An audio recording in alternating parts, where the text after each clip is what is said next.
আমি নিজে আমার বাবাকে আরেকটা বিয়ে দিই। এই কথাটা শুনতে হয়তো অনেকের খারাপ লাগতে পারে, কিন্তু বাস্তব কথা। আমি যখন ইন্টার ফার্স্ট ইয়ারে পড়ি তখন আমার মা হঠাৎ করে খুব অসুস্থ হয়ে যায়। আর তার শারীরিক মানসিকভাবে সে এতটাই অসুস্থ হয়ে যায় যে ও তার আশেপাশে কাউকেই যেতে দেয় না। এমনকি আমাকেও তার কাছে খুব একটা যেতে দিত না। সবসময় মেন্টালি খুবই উত্তেজনা থাকতো।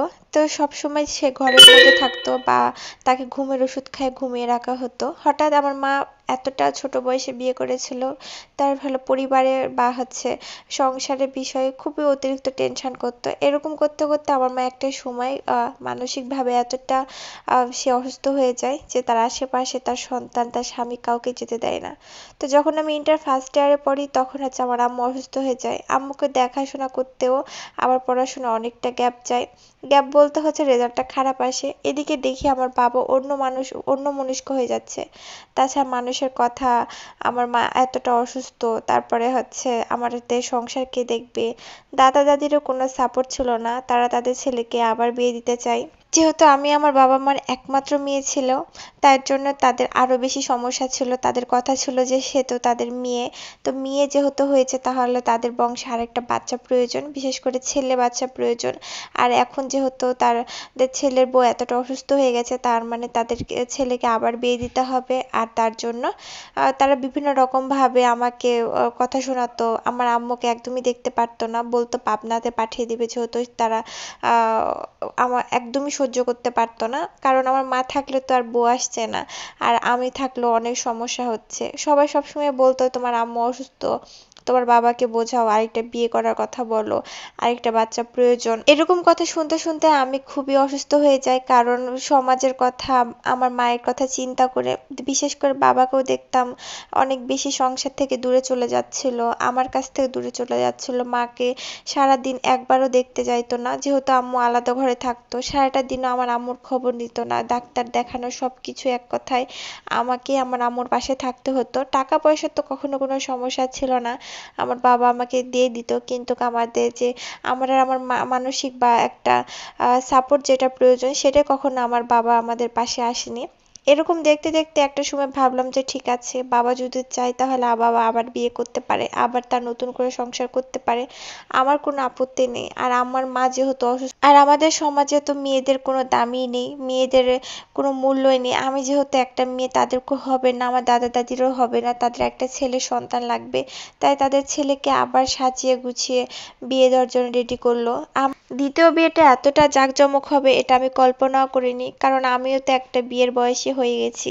আমার কথা একবার কেউ ভাবলো না যে সমাজে আমি কি করে মুখ দেখাবো, আমার ফ্রেন্ডের বা আমি কলেজে যে কি বলবো আমার বাবার আবার বিয়ে হচ্ছে, এটা ভাবলো না। তারা অনেক বিশাল বড় আয়োজন করে বিয়ে করলো। একবার বাবাও আমার কথা কিন্তু ভাবেনি। এদিকে আমার মাও কিন্তু আস্তে আস্তে অনেকটা উন্নতি হচ্ছে। হয়তো ডাক্তার বলেছিল যে ওনাকে ভালোভাবে চিকিৎসা করলে খুব তাড়াতাড়ি সুস্থ হয়ে যাবে। এই এই সময়টাই আমার বাবা আমার মাকে দেয়নি। শুধু বাবা না, পরিবারের কোনো মানুষই আমার মাকে দেয়নি।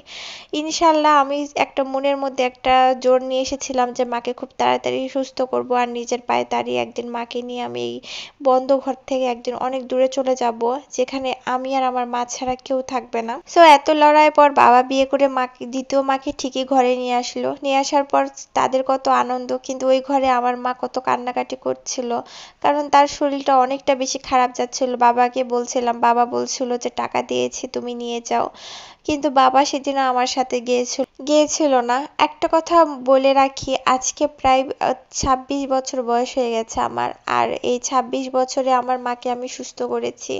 আর এই 26 বছরের মধ্যে একটা কথা আমি আমার জীবনে ভেবেছি যে আমার মায়ের জীবনে আমি ছাড়া আর কেউ নেই। আমি আজকে অনেক বড় একটা চাকরি করি, আমার মাকে ভালো রেখেছি। আমার মা কিন্তু আলহামদুলিল্লাহ অনেক বেশি সুস্থ আছে। সেদিন নিজে দাঁড়িয়ে বাবাকে বিয়ে দিয়েছিলাম।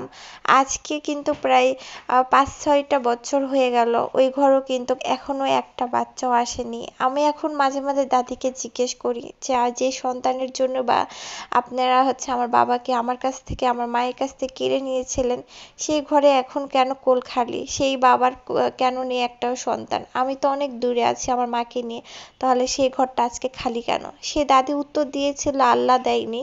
সেদিন তো একবারও ভেবেছিল না আল্লাহ অসুস্থ করেছে, একদিন ঠিকই সুস্থ হয়ে যাবে, সময় দিই। আমাদের সমাজে এমন অনেক পরিবার আছে যারা মেয়েদেরকে মানুষ বলে গণ্য করে না, ছেলের বউকে কখনো মেয়ের চোখে দেখে না, অসুস্থ হলে মনে করে অচল, তাকে বাড়ি থেকে বিতাড়িত করা উচিত।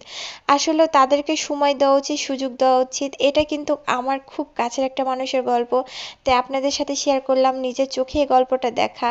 আর তারা আজকে অনেক ভালো আছে, তাই ভাবলাম আপনাদের সাথে এই গল্পটা শেয়ার করি। এটা কিন্তু খুবই কাছের মানুষের, বলতে গেলে আমার একটা বোনের গল্প, তাই আপনাদের সাথে শেয়ার করলাম। আই হোপ আপনাদের অনেক বেশি ভালো লাগবে। আমাদের সমাজে এমন অনেক পরিবার আছে যারা মেয়েদেরকে মেয়ে হিসেবে গণ্য করে, ছেলে ছাড়া কোনো মূল্যই নেই তাদের জীবনে, এমনটাই আসলে হয়ে থাকে।